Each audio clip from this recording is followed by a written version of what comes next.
I won't take orders from a woman! Woman! We need those coordinates now, Lieutenant! I don't care what the rules say, people are dying out there! The sound of gunfire was deafening, each bullet cracking the air like a whip. Bravo platoon was trapped, pinned down in a deadly kill box in a forgotten village.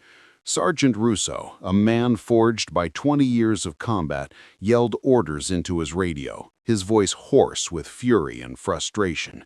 "Suppressive fire on those rooftops! Flank left, now!" But it wasn't working. For every sniper they suppressed, two more seemed to emerge from the ruins. They were being decimated. A few feet from Russo, the new platoon leader, Lieutenant Sofia Bastos, was crouched. She wasn't firing, she was still, a handheld data map in one hand, her radio in the other, her calm eyes scanning not the chaos ahead, but the data on her screen. Russo saw her, and his frustration boiled over. He low-crawled to her, his face red beneath the grime. "Lieutenant, with all due respect, get off that damn map and grab a rifle. What the hell are you doing?" Sophia didn't look up, her focus absolute. "Calculating, Sergeant." "Calculating?" he scoffed. "We're dying out here. We don't take orders from a woman in a firefight." It was then that Sophia raised her head. Her gaze was cold, analytical. She keyed her radio, but not to Russo's platoon. She spoke on a different channel, her voice cutting through the chaos. "Reaper Squad, target position Vulture's Perch, saturation fire, now." Russo froze. "Reaper? What?" Before he could finish, the sky behind the enemy position erupted in flames. A series of precise explosions hit the hidden machine gun nests, silencing the ambush instantly. The sudden quiet was more shocking than the gunfire. Bravo's soldiers raised their heads, disbelieving. Russo stared at Sophia, his mouth open in total shock. She calmly put away her map. "The trap is broken, Sergeant. Let's move our men." To understand how Lieutenant Bastos predicted what even the most experienced soldier couldn't see, and why Sergeant Russo made a fatal mistake in underestimating her, we need to go back 48 hours. Before we find out Sophia's secret past, if you believe strategy wins over brute force, please like this video and subscribe to the True Character Tales. And tell us in the comments, what city are you watching from? Now, let's go to the start of the mission. The Vanguard Forward Operating Base was a world of dust and testosterone. When Lieutenant Sofia Bastos was introduced as the new commander of Bravo Platoon, the reaction was an icy silence. Bravo was the tip of the spear, and they were led by Sergeant Russo, a man who saw war as a large-scale street brawl. And now, his new leader was a small, quiet woman who carried a data tablet instead of an extra combat knife. In the first briefing, Russo and his clique sat in the back of the tent. Sophia stepped up to the podium, her brown eyes analyzing every face. "My name is Lieutenant Bastos. My previous post was in Tactical Intelligence Analysis.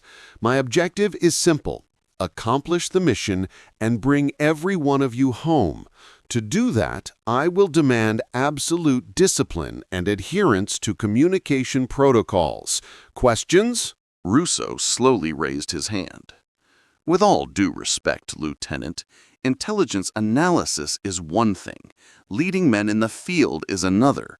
We're used to a leader who understands how the enemy actually thinks." Sophia met his gaze. "Thank you for your perspective, Sergeant. But thinking is exactly what we will do.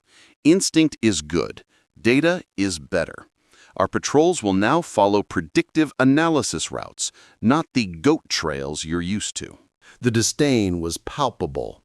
To Russo, Sophia was an academic who was going to get them all killed with bureaucracy. "As you wish, Lieutenant," he said, the word lieutenant sounding like an insult. The first test came the next day, a routine patrol. Base intelligence said the area was cold. Russo was relaxed, his men likewise. But Sophia was tense. "I'm seeing something I don't like," she said over the radio from the command vehicle. "Cellular communication patterns in this valley dropped to 0 20 minutes ago. They know we're here." Russo rolled his eyes. "It's just goats, Lieutenant. The tower is probably down." "Negative, Sergeant." Her voice was firm. "Pull back to checkpoint Bravo immediately." "Pull back. We're not seeing anything," Russo protested. "Sergeant, that is a direct order. Acknowledge." Russo snorted, but he obeyed. "Bravo platoon, pull back! The lieutenant thinks she saw a ghost!" As the last vehicle cleared the valley, a massive IED detonated exactly where Russo's command vehicle would have been. The blast echoed through the mountains. The platoon was silent on the radio. They would have been killed. Russo said nothing. He had been saved, but his arrogance had been publicly challenged. He wasn't grateful.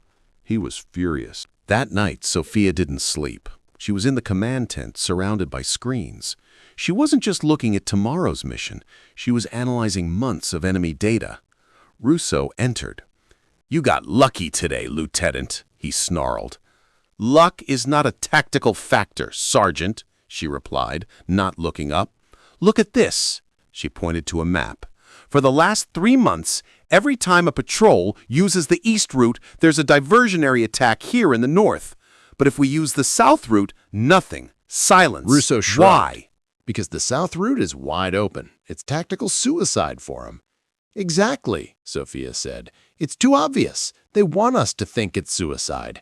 They are conditioning us. They hit us in the east to make us fear it and leave us alone in the south to make us feel safe. The south route is a trap. They're waiting for us to send a large convoy through there. Russo laughed. "Lieutenant, with all due respect, you're overthinking it. You're seeing ghosts again. The south route is clean. My gut tells me so." Sophia looked at him. "Your gut, Sergeant, is what the enemy is using as bait. Tomorrow the command order is to send the supply convoy, and they wanted to go via the south route, and that's exactly what we're going to do." Russo looked surprised. "So you agree with me?" "No, I agree with the enemy," Sophia said. "We are going to walk into their trap, but we will do it on our terms." For hours, Sophia worked. She didn't dispute the command order. She modified it. She contacted a special operations unit at a nearby base, an elite sniper team codenamed Reaper Squad. She passed them her coordinates, her data, her analysis. She wasn't planning a patrol. She was planning a counter-ambush. "Sir," she said to the base commander, "I request permission to split the platoon. I want Russo leading the main force via the south route, as planned.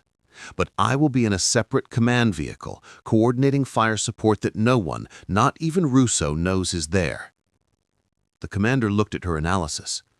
It was risky, but it was brilliant. "Permission granted, Lieutenant. Don't let me down." The next day began. The convoy moved out.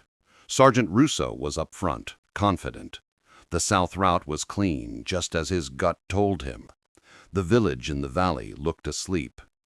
"See, Lieutenant, clean as a whistle," he said over the radio. Sophia's voice came back, calm and cold. "Keep your eyes open, Sergeant. The silence is what worries me." The moment Russo's vehicle passed the central square, hell erupted. Heavy machine guns opened up from 3 rooftops simultaneously. RPGs flared from the alleys. It was a perfectly executed trap, exactly as Sophia had predicted. The supply trucks were hit and burst into flames. Bravo's soldiers dove for cover. Chaos was total. Russo was pinned behind a low wall, his platoon being torn apart. His instinct had led him straight into a slaughterhouse. He tried to coordinate a defense, but he was overwhelmed. The enemy was everywhere. That's when he saw Sophia, crouched in her command vehicle 200 meters back, staring at her damned map.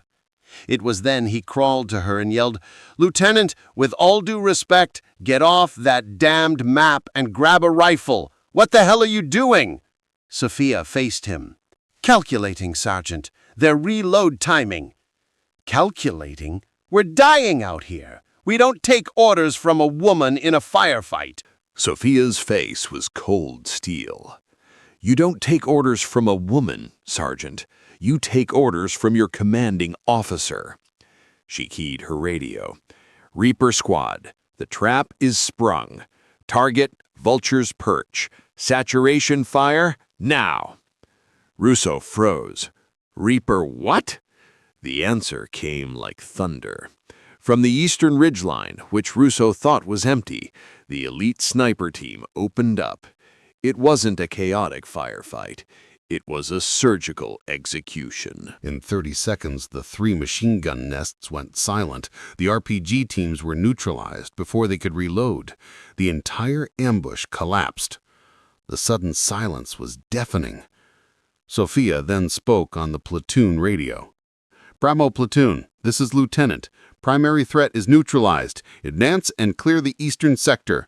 Russo, get control of your men. Russo knelt, staring at the now quiet village, then at Sophia. The woman he called an academic had just saved them all, using a strategy he couldn't even comprehend. She hadn't reacted to the ambush. She had been the predator all along. Back at the base that night, the atmosphere was different. Bravo Platoon was quiet, but the respect for Sophia was palpable. The colonel congratulated her. Russo waited outside the command tent. When Sophia emerged, he blocked her path. He looked like a broken man. Lieutenant, he said, his voice hoarse. How did you know? Sophia looked at him, not with triumph, but with the exhaustion of a leader. Because I didn't trust my gut, Sergeant. I trusted the data. You see soldiers, I see patterns. You saw a safe route, I saw an intelligent enemy conditioning us. She paused. Their fatal mistake wasn't setting the trap, it was being predictable. They thought we were playing checkers, I was playing chess. And you, Sergeant, you yelled at your commander in the middle of a firefight. You put your arrogance above the safety of your men. You are a good soldier, but today your instinct almost got everyone killed. Remember that. Russo couldn't answer. He just nodded, humbled. He had learned the hard way. He wasn't defeated by the enemy. He was saved by a leader he refused to see. He hadn't been underestimated by a woman. He had been outmaneuvered by an elite strategist. Sophia's story reminds us that true leadership doesn't come from the loudest voice or the biggest chest. It comes from the calmest mind, the clearest vision, and the courage to trust preparation when everyone else is giving in to panic. Character is not measured by strength, but by strategy. If you were inspired by Sophia's leadership and her calm under pressure, please like this video so this message of respect and intelligence can reach more people. And for more tales of justice and hidden character, subscribe to the True Character Tales and hit the bell. Join our community and tell us in the comments, what do you think defines a true leader? Thank you for watching.